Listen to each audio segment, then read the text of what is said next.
it was like my confidence was down on 1, but my Wow. interpersonal sensitivity and need to achieve were up on 5. So Mm, when you look at the tool and you look at it's not necessarily even the scores that make the difference. It's actually mm, the conversation around why did you answer the questions in that way to mm. generate that, and what was the reason for that, for that answer and that thought. And some of these like aha moments that come out of it, you suddenly realize that's what's holding me back. So yeah, 100%. I'm all about the mindset and helping women to really look at how they can level up their mindset to be more present and effective in their business. Do you have any tips for that? Because I think it's very, it's easy for us to sit here and say, it's mindset, do, and I love the do the work phrase. I'm like, what work? What do I need to do? Tell me what What to do I do. have to do? Yeah. But do Um, you have any tips for like, so if somebody is listening in and they're struggling to take the next step and whatever that looks like? I mean, I know even myself, I'm recording course content today, so I'm procrastinating like you would not believe. Like it's not good. But yeah, so I'd love to know if you have any tips or even just like to bring awareness to it for people who might be struggling because they're lacking a little confidence or, feeling a bit imposterish or, holding themselves back in some way. yeah, absolutely. So I think there's a couple of things because there's 14 scales on the Oh, mindset wow. profile. So you've got 7 skills and 7 personality scales.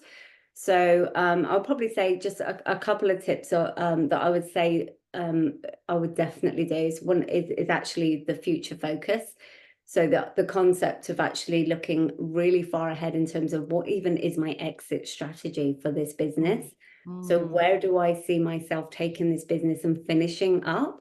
And a way that you can do that is almost like write the chapters that would appear in your business story. So you start off with the first few that potentially could have already happened, what happened in those, and write the titles of the chapter, and then where that then business goes.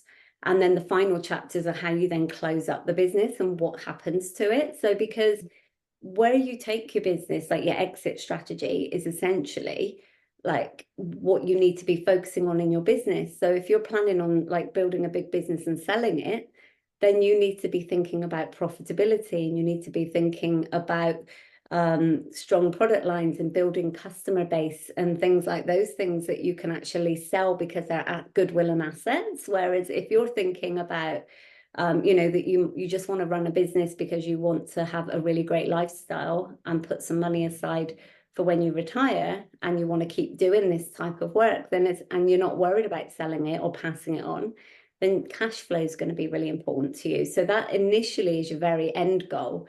But then you need to then think about, what is my 5-year goal? What's my, where do I see myself at the end of 12 months?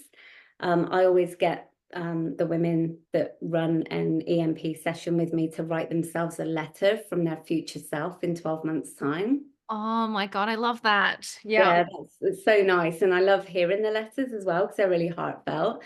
And then we then break down that into what are the meaningful goals for success on my terms, and determining what that success looks like, and then breaking it down into shorter action plans. So then what you find is that if you do structure, so if you find that you've got really low future focus, because like you can't even see past the end of the week, let alone what's happening next year. If you do this exercise, then what happens is you know that all of the actions that you take are intentional because Mm, they're working towards your long-term vision. So even if you're just setting a few actions, you've already got that mindset of what you want to achieve anyway, and it's there. And I would say for imposter syndrome, if you haven't got the customer base, the skills, or even your learning as you go, think about your stories and think about your purpose and vision, because people invest in who you are and why you're doing it. So if you've got a strong purpose and vision that's focused on impact, and you focus on what am I actually creating and what is the difference I'm creating for the people and who it's for, then it takes the focus off of who you are. It just focuses on the impact you're creating. So there's a couple of like little tips of things that you can do.